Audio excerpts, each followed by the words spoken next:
Swerve Strickland, followed by Prince Nana, started off our AEW Dynamite this week. I'm your host, Unknown Emperor, bringing you AEW's review for this week.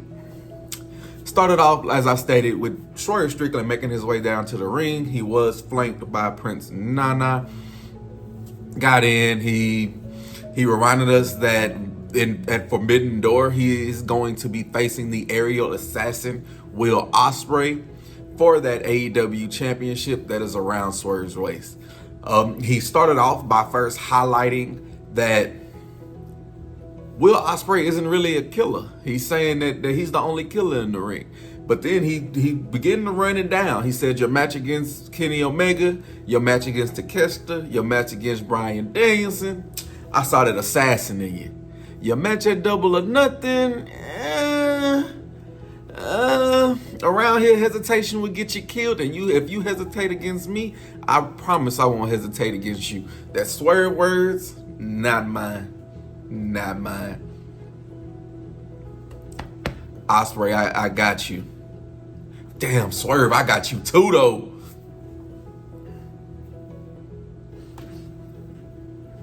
I don't know who I'm rooting for more, but you are, yeah, Swerve, nah, Swerve. But he said, Will Ospreay, you ain't really no killer because you hesitated, and I don't hesitate. That will get you killed. But he said, at least you are a fighting champion, unlike the EVPs, which prompted the Elite to come out, which is Kazuchika Okada, your Continental Champion, your tag team champions, Matthew and Nicholas Jackson, and the scapegoat himself, Jack Perry. They came out, first things first, Okada called Swerve a bitch. Yes, sir, he did. He said, this is my house now, bitch. But then they calmed him down. Young Bucks got the microphone. I want to say it was Matthew Jackson. I want to say it was I want to say Nicholas. One of the Jackson brothers, one of your EVPs grabbed the mic as they were walking down the ring. They said that they've taken out half of the AEW roster, and that they want to challenge AEW's best to a blood and guts match. But he also stated that with blood and guts, you need 5 members. They obviously have 4, hence why they came out there. They asked Swerve to be their 5th member. He impolitely declined their offer. Then they said that he was going to get injured next. But this go around, Swerve Strickland did have a couple of buddies in the back, or if they're not buddies, they have the same common enemy. The Acclaim came out to make the save, but before they can get into a tit for tat, Christopher Daniels then came back from the ring. Came back from the back and said, "Hey, none of that on my show. We got so much more going on," which then led into Jack Perry's match against Dustin to qualify for that TNT ladder match to crown that vacant TNT belt. If you feel like you know who won this match, then 99% certain you're not wrong. But straight off the back, it was heavy hitting, it was powerful. In under 2 minutes, we got elbows, we got raining down, we got an exposed turnbuckle. We also got Jack Perry throwing Dustin Rhodes into the ring post, which when we came back from break showed that he was bleeding, he was bust open. We also got an exposed ringside, the concrete. They ripped off the padding at the bottom and exposed that concrete. It was pretty nice. It was pretty nice and brutal. Because like I said, in under 2 minutes, Dustin Rhodes is bleeding on the outside. Jack Perry was choking Dustin Rhodes with the ropes, kind of like a guillotine on the middle rope. But he got a little overzealous, he got a little bit overconfident, and he began to mimic Kenny Omega. And whenever you mimic a wrestler, kind of ends bad for you, which this instance it did. Dustin Rhodes was able to hit a power slam, and then whenever this chair was in the ring, the ref was getting it out of the ring, and Dustin Rhodes kicked Jack Perry in the balls. And then he got the pin. It was a 1-2 kick out. The exposed turnbuckle then made its way into the ring. I mean, not in the ring, it's in the ring. It made its way back into the match. Jack Perry threw Dustin into that second rope where the exposed turnbuckle was, which kind of busted him open a little bit more. Then he worked his way to the outside, which the concrete on the outside was feeling left out. But it didn't have to wait that long. Jack Perry DDT'd Dustin Rhodes into that, and he was going to take the countout victory, but Dustin Rhodes got in at 9.9999999999999. So that part he beat the countout, which kind of pissed Jack Perry off. The referee again was distracted. This time Jack kicked Dustin in the balls, and then he hit a running knee. For the 1-2-3, Jack Perry goes on to that TNT ladder match. This match was nice. Like I said, if you did not know, if you knew who was gonna win, then you knew who was gonna win. It wasn't anything, out of the ordinary. A lot of these AEW matches now, you kind of know who's gonna win for the most part. Some of them you don't, but they save most of that for their pay-per-views to kind of give you that thing about, that you don't know. Backstage, we had Orange Cassidy, Mark Briscoe, and Kyle O'Reilly basically getting hyped up for their 6-man tag match. Willow Nightingale came out also with them, just letting us know that she had Orange Cassidy's back. And then we got this motivational speech from Mark Briscoe. If you don't know who Mark Briscoe is, just listen to him talk. His energy, his passion. Right now, all my prayers go out to him and his family based off of what they've been through these recent years. So, but I do appreciate Mark Briscoe. If you don't know who he is, then I would say just give him that couple to look up his catalog. Him and his late great brother, the Briscoe boys. But next we had Roosh. He defeated Rooshman, who was a local talent. It wasn't nothing much. He hit his drop kick into the corner. 1-2-3. He wins. He was gonna attack Rooshman, or he began to attack Rooshman after the match. This led into a post-match brawl with MJF. Before they could really get into it, security came down.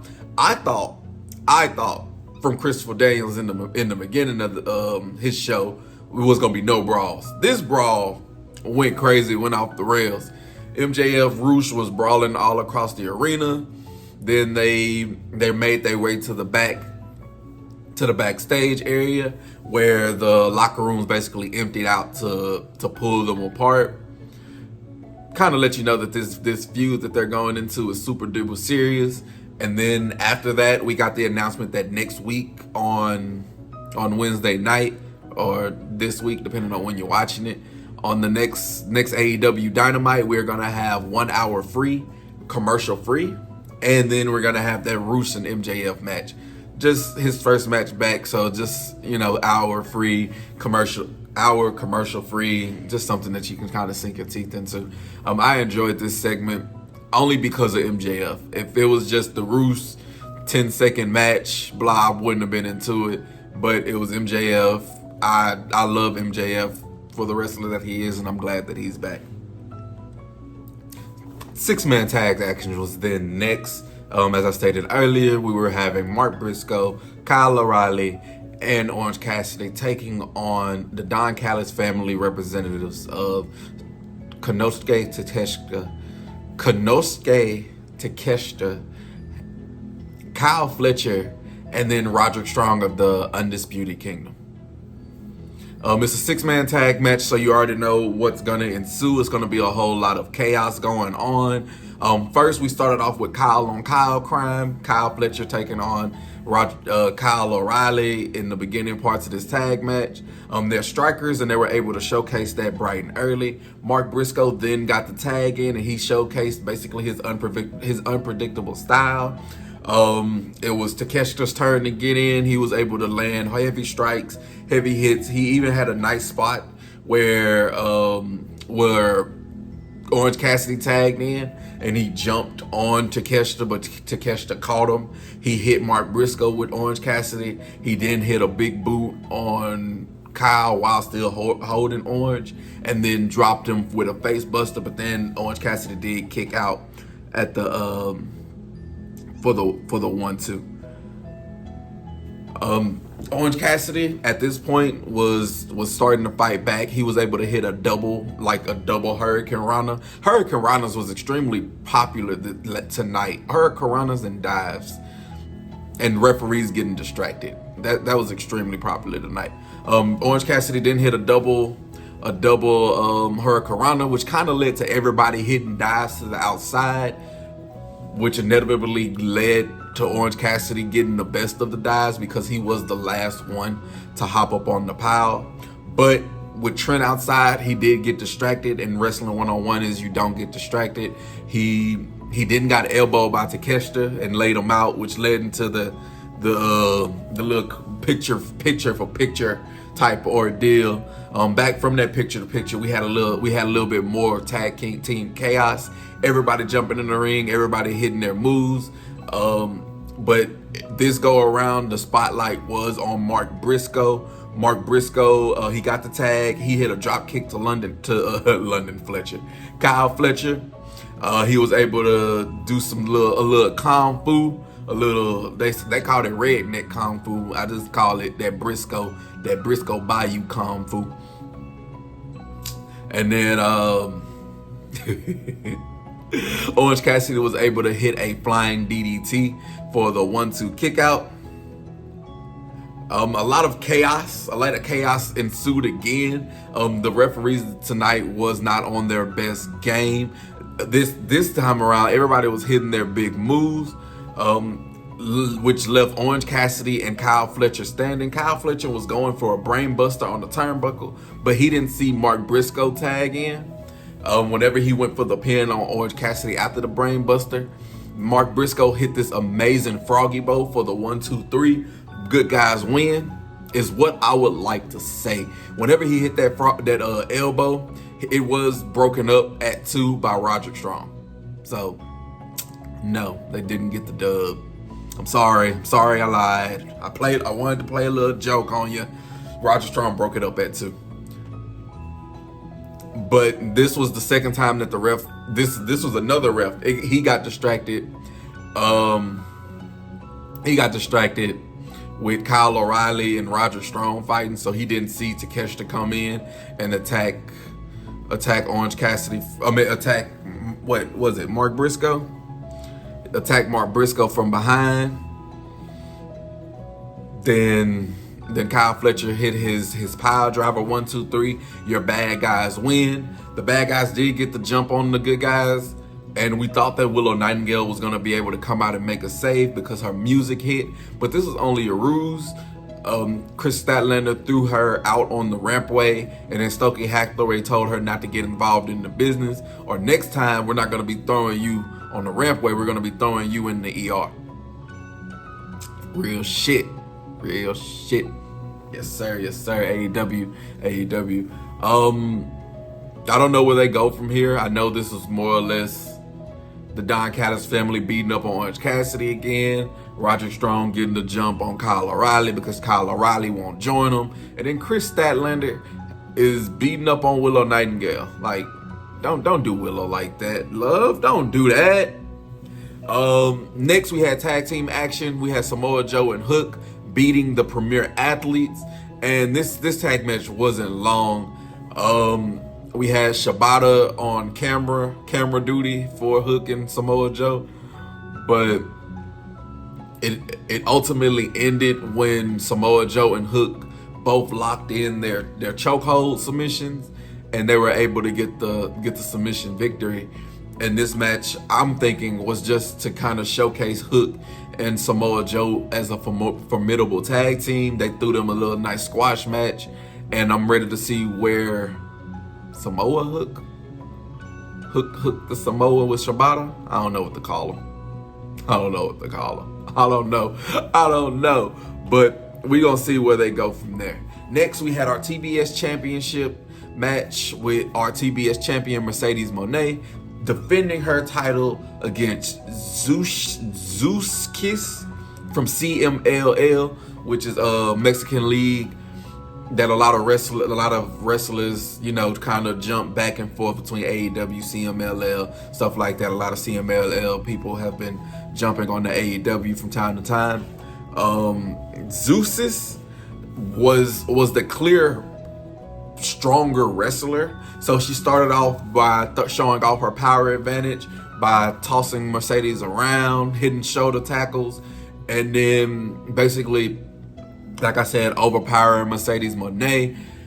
Even for her showcasing her power, she was also able to work off her dives. She kicked Mercedes Moné out onto the floor down on the outside, and then she hit a dive to the outside on top of Mercedes Moné. So even the most powerful of wrestlers gotta work in a dive here and there. And then after that, she walked up to a fan and ripped their poster. Like lady, I took forever to draw this poster and you just ripped it? Like come on now. But with all the dominance, again, this was one of those matches that you knew that Mercedes Moné wasn't gonna lose. I think that AEW should sprinkle in one of those, oh, they're not gonna lose, and then have the underdog basically win. But this wasn't one of those cases.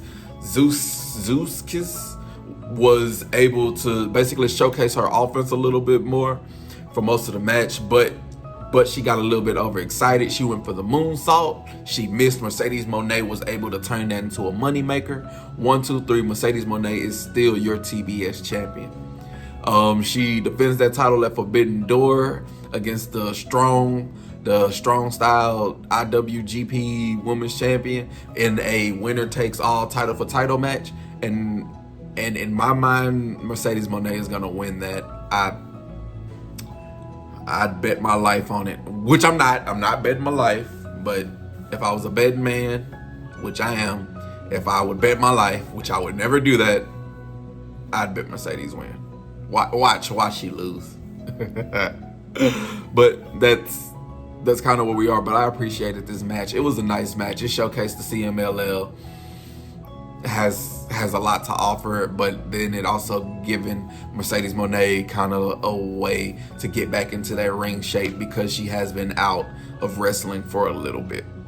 The Redwood, the Red Oak, or whatever the fuck they're calling Big Bill right now, was outside in the ring, and he basically just praised Chris Jericho and let Chris Jericho come down to the ring, where Chris Jericho in his over excited, amazing personality just took the stage and hi guys. He was shielding for himself basically, and was selling merchandise. Yeah. He was selling his new tea, or advertising his new tea, and then he was telling Iowa how to farm.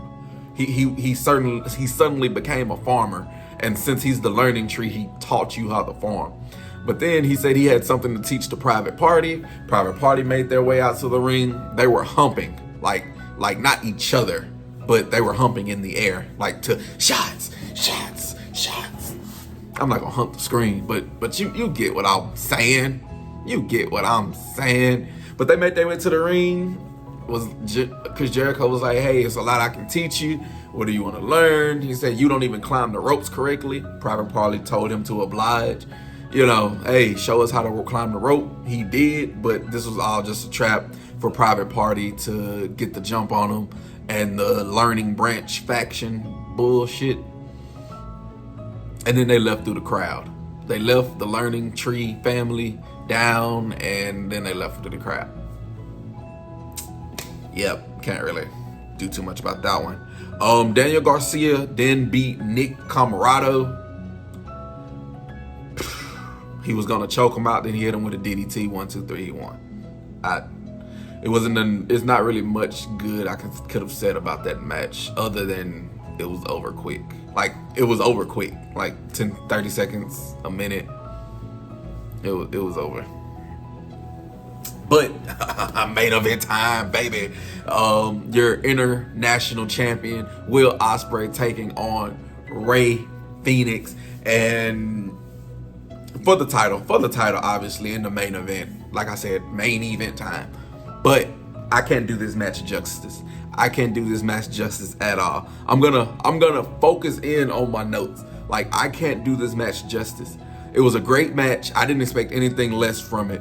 It was so many moves. Like, it was, we got high flying dives. We got super kicks. We got a reversal of the ox cutter within the first couple seconds. Phoenix got out of the way of a dive, and then he hit a slingshot hurricane rana on the outside. But then he followed that up with a frog splash to the inside for the 1-2 kick out. And then in my notes, I just keep saying I can't do this match justice. So if you have 20 minutes out of your time to go watch this match with two amazing wrestlers, I do implore that you do that, because I don't have the type of vocabulary to articulate the wrestling master class that these two young men put on. We got that amazing spot where opponent does move off the top rope and Will Ospreay flips and land on his feet, which I believe that Rey Fenix is the first opponent that he did that against, like flipped and then he landed on his feet. So it was kind of like a nostalgia feel, but Rey Fenix was able to do the same. Like, Will Ospreay went for a DDT. He hit the DDT, but Rey Fenix basically flipped off his head and landed on his feet. And then Ospreay was looking at him like I was looking at the screen, like completely flabbergasted about what was going on. We were both shocked. We got a heel kick from Phoenix. We got a hook kick from Will Ospreay. They both roundhouse kicked each other in the middle of the ring. And then Will Ospreay bust out with a variation of the air raid crash for the kick out at 2. Everything's picking up. I can't believe that these two people are still, I'd have been out of breath within the first 30 seconds, and then I would have been calling for the white flag. But they were pushing strong. They did go over their TV time. Phoenix hit a amazing German suplex, but he wasn't able to get the full bridge because his leg was hurting. So Will Ospreay did kick out at 2. Will Ospreay then hit his Ospreay cutter. He didn't get it the first time, but when you do not succeed, you try again. Then he wanted to do the hidden blade, but Rey Fenix was able to turn that into a flying hurricane rana, a standing flying hurricane rana. It was great. It was great. And then he kicked, he threw his whole hip out, kicking Will Ospreay in the face. But Will Ospreay bust out of the corner and hit a hidden blade. He jumped to the top rope. He looked Swerve Strickland in his eyes. Swerve was sitting in the crowd with his title. He looked him in his eyes. He said, "This is my house now." He said, "This is my house." Whose house? My house. Will Ospreay house. He hit the house call. He hit the Swerve stomp. He jumped off the rope, hit the Swerve stomp. And then he hit another hidden blade. 1, 2, 3. Will Ospreay keeps that international champion. But then it got super serious because my AEW champion, our AEW champion, Swerve Strickland, then made his way into the ring. They made eye contact. They locked eyes, which let you know it was super duper quadruple serious. Let you know that they were gonna really be throwing hands. Will Ospreay wanted to shake his hand. Swerve Strickland ain't for all the pleasantries. He like, "Hey, you still think this is a game? You ain't even strong enough to hold both of the worlds on your shoulders." Will Ospreay was like, "I'll show you." He snatched the title from Swerve, put both of them titles on, looked my boy in the eyes. Swerve was like, "Give me my shit back, boy. You better be glad we friends." And then walked off. So I'm ready for the match. You already know we're going to be live streaming it here in the Empire.